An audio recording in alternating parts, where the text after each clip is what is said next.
Tuloy ang preparasyon ng Commission on Elections o COMELEC para sa barangay at sangguniang kabataan elections kahit inaasahang pipirmahan na ni Pangulong Ferdinand Marcos Jr. ang panukalang batas para sa pagpapaliban ng eleksyon sa August 12.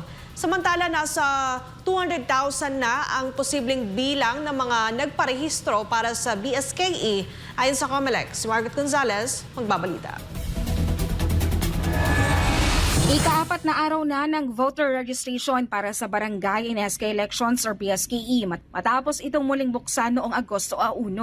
Magtatagal ang registration hanggang August 10. Sa tansya ni COMELEC Chairman Atty. George Garcia, nasa 200,000 na ang kabuang bilang ng mga nagparehistro sa buong Pilipinas. Kabilang sa mga ito mga bagong botante at mga aplikanteng nais lumipat ang presinto. Paalala ng COMELEC, dadaan pa sa masusing pagsusuri ang lahat ng aplikasyon bago ito tuluyang maaprubahan.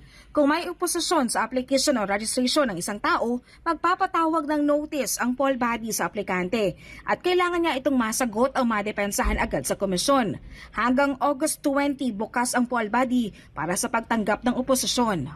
Kapag po kayo ay walang natanggap na notice, sulat mula sa local COMELEC natin na ang inyong pagpa-apply bilang botante ay kine-question, ino-oppose, ino-objectan, ibig sabihin po niyan, almost sure, approve ang inyong registration. Samantala, tuloy-tuloy rin ang paghahanda ng COMELEC para sa BSKE kahit may nakaabang na pirma ni Pangulong Bongbong Marcos Jr. sa panukalang batas na naglalayong ipagpaliban ng BSKE at palawigin ang termino ng mga barangay official. Gayet Chairman Garcia, posibleng questionin pa rin ang panukalang batas sa Korte Suprema kahit ito'y malagdaan. Wala rin makakapigil sa kung sino man ang mag-question sa legalidad ng naturang panukalang batas o ng naturang magiging batas na yan. Kung kaya naman ang COMELEC po, hindi kami titigil. Kahit matapos kami sa registration sa August 10, paano kung may nag-file sa Korte Suprema? Paano kung makakuha ng restraining order?